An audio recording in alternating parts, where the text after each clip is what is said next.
দেরি করে ইফতার করা নিষিদ্ধ। ইহুদিরা দেরি করে ইফতার করে। লা ইয়াজালুন নাসু আলা খাইরিন মা আজ্জালুল ফিতরা। বিশ্বনবী বলেছেন, এই উম্মত যতদিন আগে আগে ইফতার করবে, এই উম্মতের কপাল থেকে কল্যাণ কেউ ছিনিয়ে নিতে পারবে না। চিল্লায় বলেন ঠিক কিনা?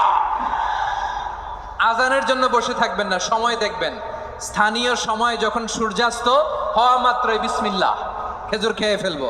পারবেন তো নাকি দেরি করবেন? 2 নাম্বার, রমাদানের পবিত্রতা বজায় রাখবো। কোনো তর্ক বিতর্ক অশ্লীলতায় আমরা জড়াবো না, ঝগড়া করবো না, সরাসরিও না, ফেসবুকেও না। করবেন কেউ গালি দিলে বলবেন ইন্নিমরুউন সায়েম, আমি রোজাদার। আল্লাহর হাবিব শিখিয়েছেন, কেউ যদি তোমার গালি দেয়, কটু কথা বলে, অশ্লীল কথা বলে, রমজানে তুমিও বলতে পারবে না। তুমি বলতে পারবা ইন্নিমরুউন সায়েম, আমি রোজাদার। আজকে থেকে নিয়ত করেন, রমজানে কেউ গালি দিলে আপনি একটা গালি দিবেন নাকি? কি বলবেন? রোজাদার, রমজানের পবিত্রতা আমি ভঙ্গ করতে পারবো না। অশ্লীল নাটক সিনেমা আমরা দেখবো না। ব্যাড হ্যাবিট থাকলে রমাদানে এটা ছাড়ার মহা সুযোগ। স্মোকিং এর অভ্যাস আছে অনেকের, ঠিক কিনা? চাঁপাইনবাবগঞ্জে আপনারা স্মোকিং করেন? হ্যাঁ, না না আমরা করি না। বলেন করি না। করবেন না কেউ? যদি কারো থাকে, কে করে হাত তোলালাম না আমি। এই রমাদানে এই স্মোকিং হ্যাবিট থেকে আমরা বেরিয়ে আসবো, ঠিক কিনা বলেন? 3 নাম্বার, আমরা মিথ্যা বলবো না। বিশ্বনবী বলেন, মানলাম ইয়াদা কাওলা যুরি ওয়াল আমালা বিহি ফালাইসা লিল্লাহি হাজাতুন ফি আইয়াদা আতআমাহু ওয়া শারাবা। যে রমজানে মিথ্যা কথা, মিথ্যা কাজ, মিথ্যা সাক্ষী ছাড়তে পারে নাই, তার না খেয়ে থাকা, উপবাস থাকা দিয়ে আল্লাহর কিছু যায় আসে না। এজন্য মিথ্যার সাথে আমাদের কোনো সম্পর্ক আছে? মিথ্যা বলবো না। 4 নাম্বার, অপচয় করব না। ইন্নাল মুবাযযিরিনা কানু ইখওয়ানা শায়াতিন ওয়া কানা শাইতানু লিরাব্বিহি কাফুরা। অপচয়কারী শয়তানের ভাই। আচ্ছা, যে শয়তানের ভাই ও নিজেও আরেকটা কি? শয়তান। যে শয়তানের ভাই ও নিজেও আরেকটা কি? অপচয় করব না। ইফতারি করতে যে আমরা অনেকে অপচয় করি, এগুলো করবেন আপনারা? না, অপচয় অপব্যয় করব না। 5 নাম্বারে, রিয়া, লোক দেখানো ইবাদত আমরা করব না। লোক দেখানোর জন্য নামাজ, রোজা, জিকির, তেলাওয়াত, দান, সদকা এগুলো করলে আল্লাহর দরবারে এগুলো কবুল হবে? বিশ্বনবী বলেন, দাজ্জালের ফিতনার চেয়ে একটা বড় ফিতনার ভয় আমি করি। সেটা কি? আর রিয়া, শো অফ মেন্টালিটি, লোক দেখানো মানসিকতা। এটা থেকে আমরা বিরত থাকবো ইনশাআল্লাহ। 6 নাম্বার, অনেক গুরুত্বপূর্ণ। ব্যবসায়ী ভাইয়েরা, ব্যবসা করেন কারা কারা? হাত তুলে দেখান তো আমারে। মাশাআল্লাহ, হাত নামান। ব্যবসায়ী ভাইয়েরা, অনেক অসাধু ব্যবসায়ী আছে, রমজান আসলে নিত্য প্রয়োজনীয় পণ্যের মূল্য বৃদ্ধি করে দেয়। এরকম আছে না নাই? এগুলো করবেন না। মজুদদারি করবেন না। পণ্যের কৃত্রিম সংকট বাজারে করবেন না। আপনি লাখ টাকা কামায়া ভাবছেন যে রোজাদারদের কষ্ট দিয়ে ধনী হবেন। এমন রোগ আল্লাহ আপনারে দিবে, কোটি টাকা দিয়েও আপনি হাসপাতালের বিল পরিশোধ করার ক্ষমতা আপনার হবে না। খবরদার। শেষ বয়সে দেখবেন কি কষ্ট আপনার হয়। আপনি রোজাদারদের কষ্ট দিয়েছেন, আল্লাহ আপনার সুখে রাখবে? দোহাই লাগে আমার ব্যবসায়ী ভাইয়ের, এটা করবেন না। আরব বিশ্বে আমরা দেখেছি, আরব বিশ্বের ব্যবসায়ীরা সারা বছরে ব্যবসা করে, রমজানে ভর্তুকি দেয়। আর আমার দেশের কিছু অসাধু ব্যবসায়ী রমজানে গলাকাটা ব্যবসা করে আর সারা বছর সইটার উপর দিয়ে চলে। চিল্লায় বলেন ঠিক কিনা? করবেন না, এটা করবেন না। নিত্য প্রয়োজনীয় পণ্যের মূল্য বৃদ্ধি করা হারাম। পণ্যের কৃত্রিম সংকট তৈরি করা হারাম। মজুদদারি করা হারাম। রোজাদারদেরকে কষ্ট দেয়া হারাম। এটা করবেন না। 7 নাম্বারে, অধীনস্থ যারা আছে তাদের কাজের চাপ আপনারা কমিয়ে দিবেন। কাজের লোক, ফ্যাক্টরির ওয়ার্কার, স্টাফ, তাদের প্রতি যদি রহম করেন, আপনার উপর রহম করবে কে?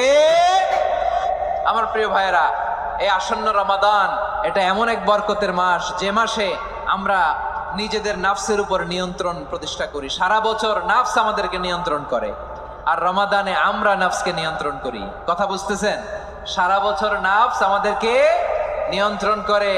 এই যে এখন আমার খেতে মনে চাইলে যে খেজুর রাখা, আমি খেজুর খেতে পারবো। নাটস আছে, বাদাম খাইতে পারি। খাইতে মন চাইলে পানি, আমার রুহুটা চায়, আমার নাফসটা খেতে চায়, আমি খেতে পারি, পান করতে পারি। বিবাহিতরা দিনের বেলায় স্ত্রীর সাথে মেলামেশা করতে চাইলে করতে পারে, কিন্তু রমাদানে দিনের বেলা খেতে মনে চায় কিন্তু আমরা খাই। আমার প্রবৃত্তি খেতে চায় কিন্তু প্রবৃত্তির কথা আমরা শুনি, কথা কয় না। রমজানে খেতে মন চাইলে আমরা খাই। তৃষ্ণায় গলা ফেটে যায়, গলার ছাতি ফেটে যায়, কিন্তু এক ঢোক পানি কি আমরা গিলি? বিবাহিতরা দিনের বেলা স্ত্রীর সাথে কি মেলামেশায় যায় না। তার মানে সারা বছর নফস আমাদেরকে নিয়ন্ত্রণ করে, আর রমাদানে নফসের উপর আমরা নিয়ন্ত্রণ প্রতিষ্ঠা করি। নফসের লাগাম আমরা রমাদানে টেনে ধরে, চিল্লায় বলেন ঠিক কিনা? এজন্য আমার প্রিয় ভাইয়েরা, নফসের উপর নিয়ন্ত্রণ নিতে চাইলে রমাদানের রোজার কোনো বিকল্প নাই। এটা এমন মাস যে মাসের ফজিলতেরও কোনো শেষ নাই। এই মাসকে বলা হয় দ্য মান্থ অফ হোপ। এটা আশা জাগানিয়া মাস। রমজানের কথা শুনলে আশা জাগে না হৃদয়ে? হ্যাঁ, ইদা জা রমাদান ফুতিহাত আবওয়াবুস সামা ওয়া গুল্লিকাত আবওয়াবু জাহান্নাম ওয়া সুফিদাতিশ শায়াতিন। রমাদান আসলে আকাশের দরজাগুলো খুলে দেওয়া হয়, মানে জান্নাতের। জাহান্নামের দরজাগুলোকে লক করে দেওয়া হয়, শয়তানকে চেইন আপ করা হয়। ইবাদত করলে শুধু করতেই মনে চায়। চিল্লায় বলেন না সুবহানাল্লাহ। রমজানে ইবাদতে যেই মজা পাওয়া যায়, সারা বছর অন্য কোনো মাসে এই মজা আপনি পান? আমার চাঁপাইনবাবগঞ্জের ভাইরা আওয়াজ করে বলেন না, রমজানে ইবাদতে যেই মজা অন্য মাসে এটা পান? কারণ রমজানে ইবাদত করলে সওয়াবও বেশি, ইবাদতের একটা পরিবেশ থাকে, ঠিক কিনা বলেন? অন্য মাসে ইবাদত করলে এর সওয়াব পাওয়া যায় গাণিতিক হারে। রমজানে ইবাদত করলে সওয়াব বাড়তে থাকে জ্যামিতিক হারে।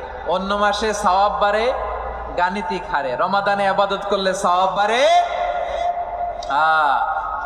কিভাবে জ্যামিতিক হারে বাড়ে দেখেন। রমাদানে একটা নফল করলে ফরজের সমান সওয়াব, একটা ফরজ করলে 70 থেকে 700 গুণ সওয়াব। রমজানে উমরা করলে হজের সমান সওয়াব। সুবহানাল্লাহ নাই? দ্য মান্থ অফ হোপ, আশা জাগানিয়া মাস।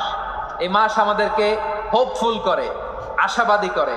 রমাদান যেমনি দ্য মান্থ অফ হোপ, আশা জাগানিয়া মাস, এট দ্য সেম টাইম এই রমাদান হচ্ছে মান্থ অফ ওয়ার্নিং, একটা ওয়ার্নিং এর মাস। নবী যেমনি আশা জাগাইছে, আবার ওয়ার্নিং দিয়েও গেছে, খবরদার। ওয়ার্নিংটা কেমন? আল্লাহর হাবিব সাল্লাল্লাহু আলাইহি ওয়াসাল্লাম মসজিদে নববীর ভেতরে, হঠাৎ তিনি মসজিদে নববীর মিম্বারে পা রেখে বললেন আমিন। দ্বিতীয় ধাপে পা রেখে বললেন আমিন, তৃতীয় ধাপে পা রেখে বললেন আমিন। সাহাবারা অবাক হয়ে বললেন ইয়া রাসূলুল্লাহ, ইয়া হাবিবাল্লাহ, 3 বার শুধু আমিন আমিন পড়লেন, কেন পড়লেন আমরা কিছু জানি না, আমাদেরকে জানিয়ে দেন কেন আপনি 3 বার আমিন বললেন।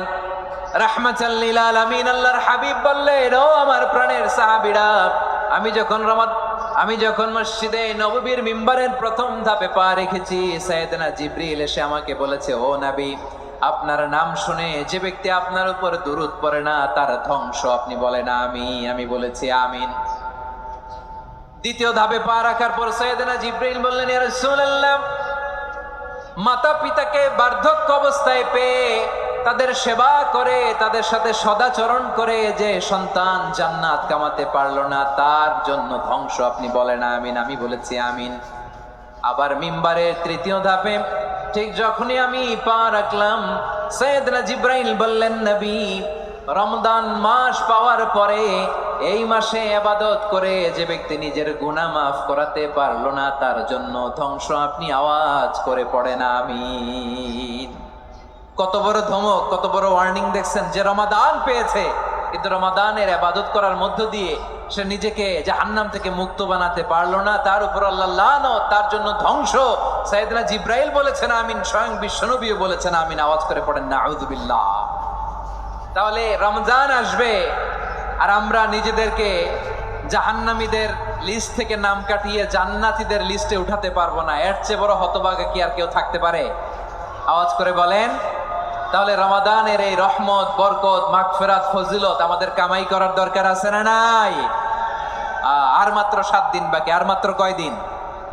এগুলো নিয়ে আমাদের কোনো আগ্রহ নাই। তোমাকেই খুঁজছে বাংলাদেশ, ক্লোজ আপ 1, আর মাত্র 7 দিন বাকি। টেলিভিশনে বিজ্ঞাপন আছে না নাই?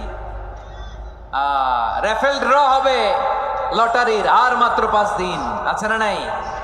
কিন্তু এমন এক বরকতময় মাস আসতেছে, আর মাত্র 7 দিন বাকি। আমাদের কোনো সেন্সই নাই, আমাদের মধ্যে কোনো অনুভূতি কাজ করে না। হায় রে দুর্ভাগা মুসলমান। আমার প্রিয় ভাইরা, আপনি পৃথিবীতে যত ইবাদত করেন, সব ইবাদতের সওয়াব নির্ধারিত। এটা পাবেন বা ওইটা পাবেন, এই সওয়াব জান্নাতে, এই বাড়ি ওই বাড়ি। শুধু সিয়ামের সওয়াবটা অনির্ধারিত। কুল্লু আমাল ইবনে আদম ইউদাআফ আল হাসানাতু আশরু আমসালিহা ইলা 700 দি'ফিন ইল্লা সাওম। সব নেক আমলের সওয়াব বাড়তে বাড়তে 700 গুণ, কিন্তু রোজা ছাড়া, রোজার সওয়াব কি হবে? বান্দা খালি রোজা রাখে, ফেরেশতারা কিছু লিখতে পারে না আমল নামায়, কারণ আল্লাহ বলে এটা কিছু লিখিস না, কারণ as-সাওমুলি, এই রোজা রাখছে আমার জন্য, ওয়া আনা আজজি বিহি, এই রোজার সওয়াব, প্রতিদান, অ্যাওয়ার্ড, এটা কিয়ামতের দিন আমি আল্লাহ নিজ হাতে দেব, নিজ হাতে দেব। আরেক বর্ণনায় এসেছে ওয়ানা উজজাবি, আমি আল্লাহ নিজেই হয়ে যাব রোজার প্রতিদান। সুবহানাল্লাহ পড়েন।